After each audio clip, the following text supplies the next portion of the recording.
The Reluctant Werewolf. "Max, you look terrible," said Dark Midnight, the coroner, to his best friend, seeing Max walk onto the scene of an especially brutal death as the superhero, the Sun King. "I had a bad night," said the tired Max, yawning vaguely, recognizing the place. "What happened here?" asked Max, seeing the police swarming around something on the ground. "A werewolf attack," said Midnight. "Oh, not one of them," Max said nervously. "It was a full moon last night." Midnight said, "Tell me about it," said the werewolf Max, hoping it wasn't his victim. "Where were you last night?" Midnight asked, knowing Max was a werewolf. "I don't know," said Max nervously. "Oh, you had a killer night in the town, did you?" Midnight teased. "I hope not," said Max seriously. "Hello, Max," said the policeman in charge of the crime scene, walking up to them. "Hi, Fox," said Max to the policeman, the superhero, the Red Fox. "How bad is it?" asked Max. "Pretty bad. Not much left of the victim," the Fox said. Max saw Midnight's grandfather, the King of the Earth, was on the scene too. He looked slightly green. "Is Fred all right?" asked Max, feeling guilty. "He's just arrived too. He just saw the victim, it looks like," Midnight said, feeling sorry for the old guy, who looked the same age as all their race, who looked 25 because of powerful appearance spells. Fred walked away into a nearby restaurant to use the gentleman's room. When he returned, he looked less green.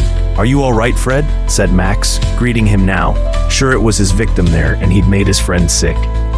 "I think I ate a bad oyster," lied Fred, who was also the emperor of the universe, who was fed fancy hors d'oeuvres in his intergalactic political forums. "Oh, okay," said Max, knowing Fred was lying. He'd seen the victim too. It made even him feel ill, and Max was a vampire and werewolf. "Max, come over here please," called Midnight for next to the victim. Max did it awkwardly past the gathered policemen and looked down at the coroner, who knelt beside the corpse. "Blake, why are you sniffing the corpse?" asked Max, seeing Midnight sniffing the corpse.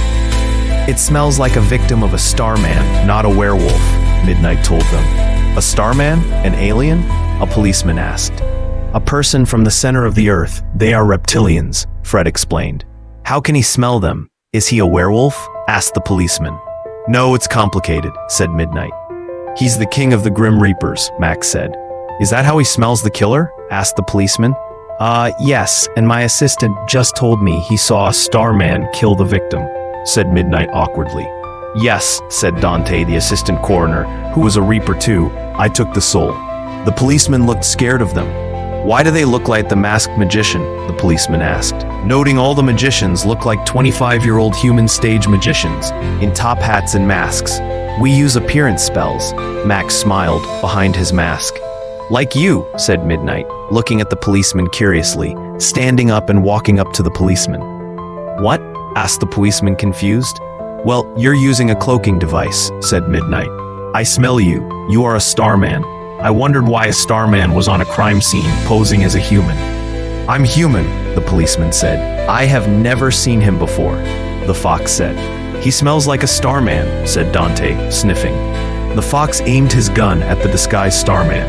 "Sergeant, I'm not a monster," the Starman said, lying. Fred spoke to him. "I read your mind. You are panicking." "He is Gramps," said Midnight. "Turn off your cloaking device, Ametrine," said Midnight in an odd, hypnotic voice. The Starman muttered something and the cloaking device turned off. Everyone saw his true form. He was a T-Rex-headed reptilian man in a tunic. "Why did I do that?" asked Ametrine, puzzled. The real policemen panicked and pulled out their guns defensively, pointing their guns at the Starman. "I used the voice," said Midnight, explaining. "Why did you come back?" asked Fred in the same voice. "I wanted to see the victim again," said Ametrine, who was angry that he was being manipulated. "Why?" asked the Fox. "The kill excited me," Ametrine admitted. "Your people get like that after killing humans," said Midnight, frowning. "What do we do with him?" asked the Fox. "I'll see he's taken back to his people for punishment," Midnight replied. "What will they do?" asked the Fox. "They disintegrate man-eaters. They are like sharks. Once they get the taste of blood, they are addicted, and there is no stopping them from killing," said Midnight. "Need help to take them in?" asked Max. pitying the poor creature. "I'll bring Dante and Gramps to help me guard him," said Midnight. Midnight, who was also the galactic chief judge, led the small group, returning the killer to his people in the center of the Earth for punishment. The killer was disintegrated, and Fred held a peace meeting with the Starman's grand leader. There was a feast, and Fred got real food poisoning after eating an off mushroom.